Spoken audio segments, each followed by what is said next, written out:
I'm David Griffin. It's the 3rd of August 2018. I'm here at Derbyshire County Cricket Club and I'm talking with John Brown. John. We've come to episode 4. We're still breathing, we're still standing, we're still going, and hopefully this should be the fun bit because we've talked all about the technical side of scoring, your life in cricket, but in the 21st century you've basically covered virtually every Derbyshire game. I know you've had the odd miss when you've done the Lions and things like that and what have you, but you've virtually been an ever-present for 19 seasons. It's the 19th, yeah. So can we just talk a bit about the highlights for you? What have been the highlights, your favourite games, your favourite players? I think probably the number one highlight in the first season, apart from actually scoring the first match, was going to Lord's and being in the car with the physio and driving through the Grace Gates as of right, having always had to queue outside before and pay my money to get in, to actually drive in and go there, and then to be able to go into the pavilion and into the dressing room and stand on the balcony where so many famous cricketers had stood or sat watching games before. That was a wonderful moment. It really was a thrill. And Rob Bailey, who was with us then, was kind enough to offer to take a photo of me standing on that balcony and looking out across the ground. Yeah. Do you, just out of interest, when you score a game, do you feel that you can watch it and appreciate it in the same way as if you weren't scoring the game? I often ask this of umpires. When you stood at the other end and Viv Richards is blitzing it everywhere, can you still appreciate it, or are you in the job work zone? Yes, you're not watching it in the same way. Certainly when I'm scoring for Derbyshire, I'm desperate that they should do well, but I think I've become pretty good at hiding my feelings, and it's almost an unwritten rule amongst the county scorers that you don't show your feelings. Absolutely, yeah. There are some who find that very difficult. There was one who used to score for Leicestershire who was famous for shouting out, "You beauty!" when a wicket fell and things like that, but I think I'm able to hide my feelings very well, and although I desperately want them to do well. So Lord's was your first highlight, that I can understand that, going into the home of cricket. Some more, John? Some more. Gosh. I can remember us winning a one-day match against Surrey here, and by that time Surrey was the team that I wanted to beat more than any other, although when I first moved here I still supported Surrey. So that was a one-day game. Was that the one when Mohammed Kaif played? It probably was. 2003. I think Ali Brown was bowled for next to nothing, if not nothing, and I think it was Cork who got him. That was a very special day, beating them. There have been other days, like beating Yorkshire in 2020 four times in a row. That's always very nice. It's nice to beat Yorkshire. I think they are the favourite ones. I know Dominic Cork always wanted to beat them more than any other county. Just trying to think. What about 2012, the promotion year? Oh yes, that was very special. Remember Ross Whiteley, I think, hit 5 sixes. Yeah, that's right, yeah. And I was very sorry to see him go, because I'd seen him as a schoolboy growing up, because I had umpired at Repton School and been on overseas tours with them as well, which was quite nice. And I knew, and he was then seen as a left-arm seam bowler who could hit a bit when he was a schoolboy. Who have been your favourite players? In your, I'm talking now about your scoring years. Your favourite Derbyshire players? Wayne Madsen comes very high, not only for his achievements, but because I find him such a decent man as well. Gosh, I ought to be able to come out with a string of them, but they all roll into one. What about let's look at the overseas, because with Divanuto, Rogers, Cattage, Chris Rogers I certainly got on with. Guptill's innings at Bristol, I shall always remember, when he hit the top of the four-storey block of flats. It was the 11th fastest double century of all time, and at the time I didn't realise that until the year after, and I looked that up, and I think he hit 11 sixes, and brutal innings. Yeah, it was tremendous. Brutal. I can remember at breakfast thanking him for it. He said, "Oh, I just I just hit it when I saw it. Or Well, something and we like won that. the game by the number of runs almost that he scored, didn't we? Yes, yeah. We won by 200 runs, I think. We got 2-2. So, what about the formats of the game? I know you've talked off camera about there's only one game really that counts, which is or your favourite game. But how do you mix the formats, and how do you see the different formats as a scorer? Well, I call it proper cricket when it's like first class county championship or test cricket. That is real cricket for me, when there's a real battle going on between the batsmen and the bowlers, and there's so much thinking, and almost like a game of chess in some ways. But it's like when you umpire, you have to think, what's a wide today? If I'm umpiring one of the lower division games, you're doing what I call laws of cricket wides. If you're doing one of the higher division games, you're doing narrow wides. Yeah. And you have to think differently. You think differently, I think, when you come to a 50 over game or a 20 over game, and you just view it differently. And what do you do in terms of, cricket, Derbyshire, I think, is scheduled for about 80 days cricket this year, so it obviously takes up a lot of the summer. But what do you do now outside of Derbyshire County Cricket Club? Do you still have other cricketing involvements?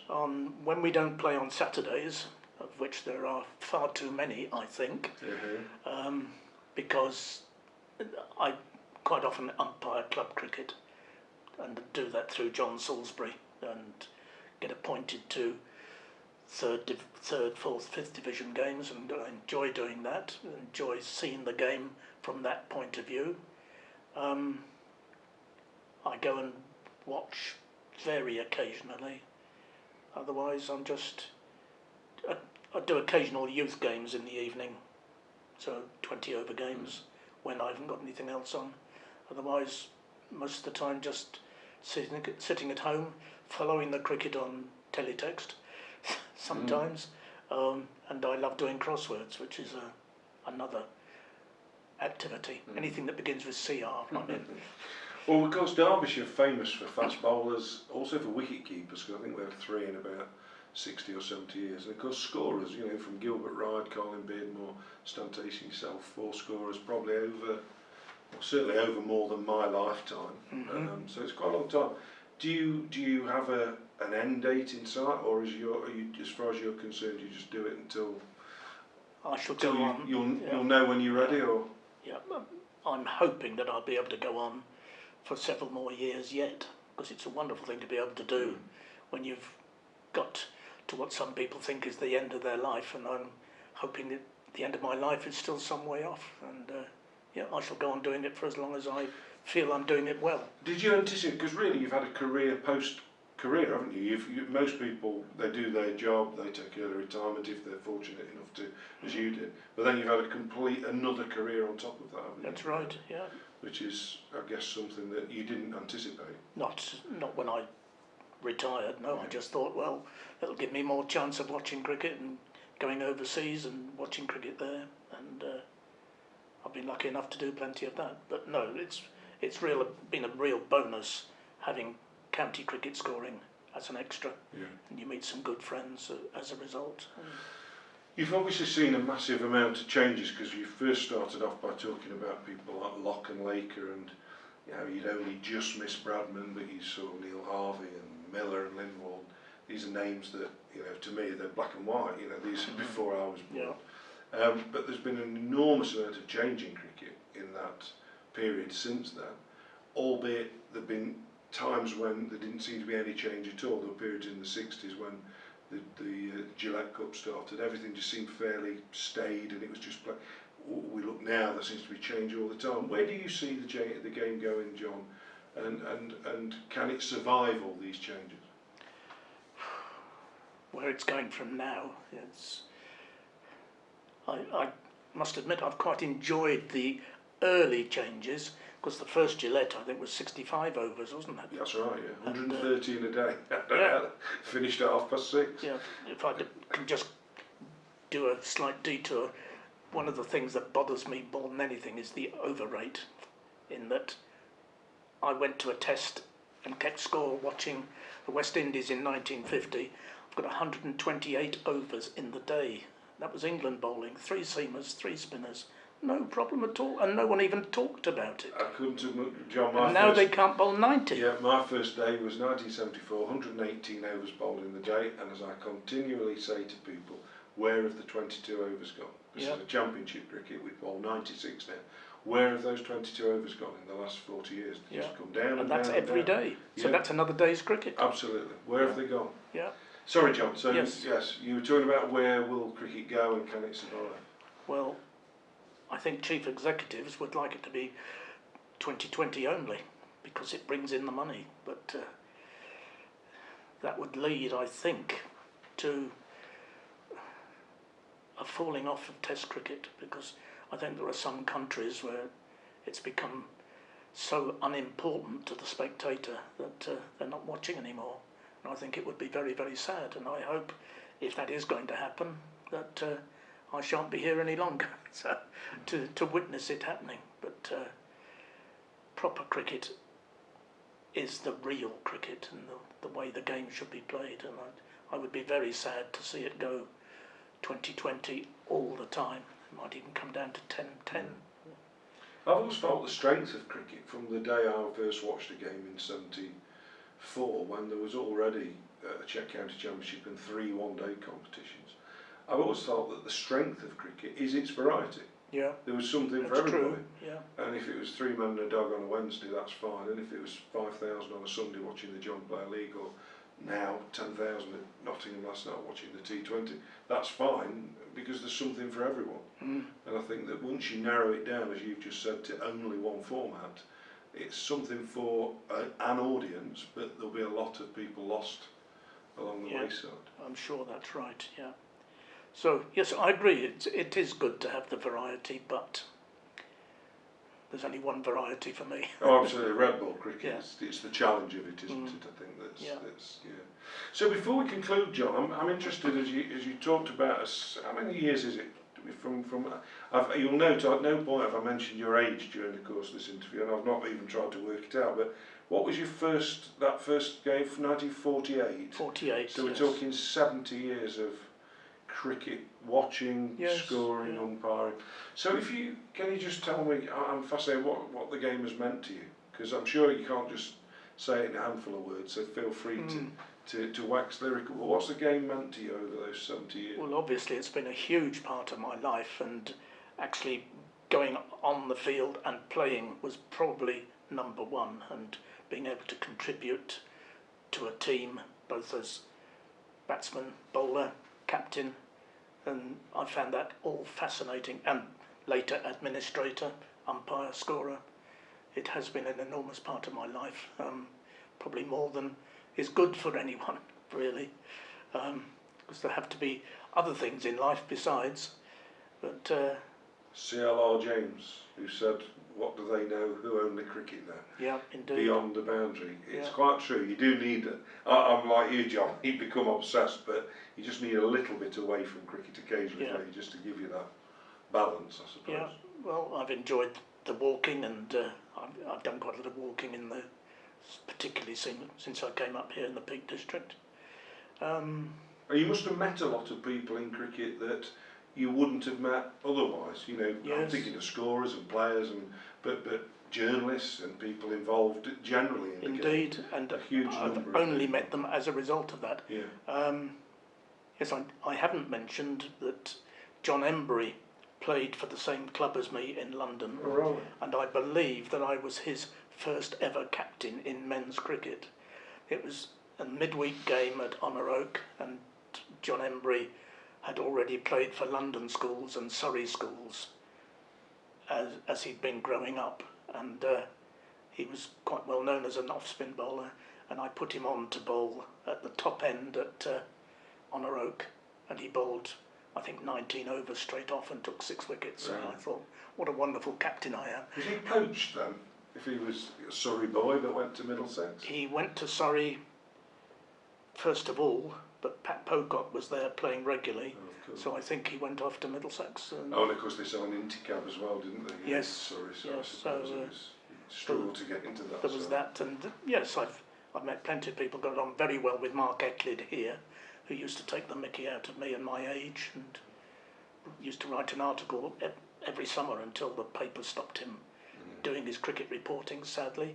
And I think he started off by making me 93-year-old believed to be the oldest scorer ever to score a test match at Lord's at the age of 93, when I was still early 70s, I think, or maybe even late 60s. And he got me up to 135. Well, there might be another article coming because he was at Trent Bridge last night. Oh, was he? Yeah, so you never know, he might still be tempted to write another one. Yeah. So you've said you'd like a few more years in the game, John. I'm sure that the game as we know it is going to change in that time, because there's the new city cricket, or whatever it's going to be called. Yeah. Any likelihood, have you had a word from anyone yet to say you're going to be required for one of the franchise teams, and would you do it? I think I'm actually secretary of the Association of County Cricket Scorers. I think we're going to be invited to nominate scorers to score matches, rather than one scorer do one team, because that would have to be a completely new appointment, and I think that's the way that ECB are thinking of working. So almost like umpires. Yeah. You just And last year, allocated a game. I and Andrew Hignell, the chairman of the county scorers, were responsible for doing all the scorer appointments for the Women's World Cup and the Champions Trophy, which was 128 appointments altogether, and that fell to me to let all of them know that they were doing it, and we've been told that we're going to be doing the World Cup next year in the same way, making the appointments. And we shall be looking for people that haven't got matches with their counties to do it. And I think the 100 bull thing, the appointments will be made pretty much in the same way, based on where people live in relation to where the game is being played, and availability, because what their county might be doing at the same time. But I wouldn't jump at it, but... Well, John, it's been an absolute pleasure listening to you, whatever your real age is, or whatever Mark Ecklid says you are, whether it's 143 or 147 or whatever. It's been a pleasure. May you have many more years involved in cricket, and thank you very much. Thank you.